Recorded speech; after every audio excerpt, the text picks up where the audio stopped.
এই ছাতা সেলাই করা, ভুলুক বুঁদা, হাড়ি কেনা করা। হ্যাঁ বলো। বলো, কি হয়েছে? ছাতাটা একটু দাও, বাঁটটা ভাঙিয়ে গেছে, এটা লাগাই দাও না। আচ্ছা ঠিক আছে ঠিক আছে ঠিক একটু আছে। ছাতার বাঁটটা লাগাই দাও। আরে কদিন থেকে যে ঠান্ডা লাগেছে, সকালের বহিনী তো ছাড়া যাবে না।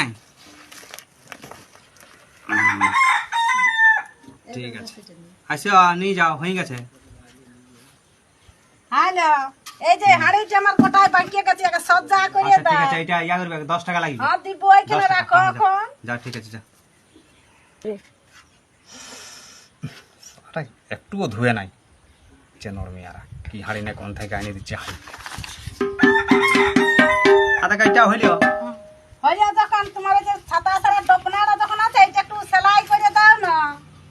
তোমরা কি ঘরের চাকরি লোক তো খাইলো কি? দমে ব্যস্ত থাকে, তার জন্যই বলছি যে আমার- তোমার ডপনা আছে, একটু সেলাই করে দাও। আমরা ছাতা সেলাই করি, আমাদের কোনো মান সম্মান নাই।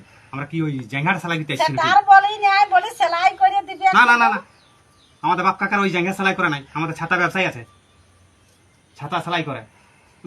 চেন্দ্র মিয়া গোটা কোনো ঠিকই জানে, কে কোনটা করে সেটা জানে নাই। এই যে ঘরে আমার পয়সা না, তাহলে চাল দিব কি? চালেই দাও, চালেই দাও।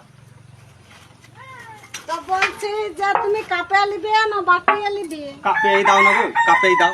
তো কাঁচের কাপে দিব না স্টিলের কাপে দিব? স্টিলে কাপেই দাও। সারা চেন্দ্র মিয়াকে পারা ভাত, সকালবেলা বইনি হয়েছিল যদিও। রাগছ কিসে? আমি রাগিনি। তুমি তো কি বলছো? রাগিনি রাগিনি, তুমি দাও না, দাও দাও। রাগিয়ে যাচ্ছ কেন? তো দাঁড়াও, নিয়ে যাবে, দাঁড়াও, চালটা নিয়ে যাবে। চাল দিতে হবে না, দিয়ে ওই চালে তোর মিয়া আমার মার ভাত করে খাবি। দাঁড়াও, রাগিও না, রাগিও না, তো রাগিও না, চালটা তোমার সকালবেলা নিয়ে বইনি যাবে। চল সমাজ।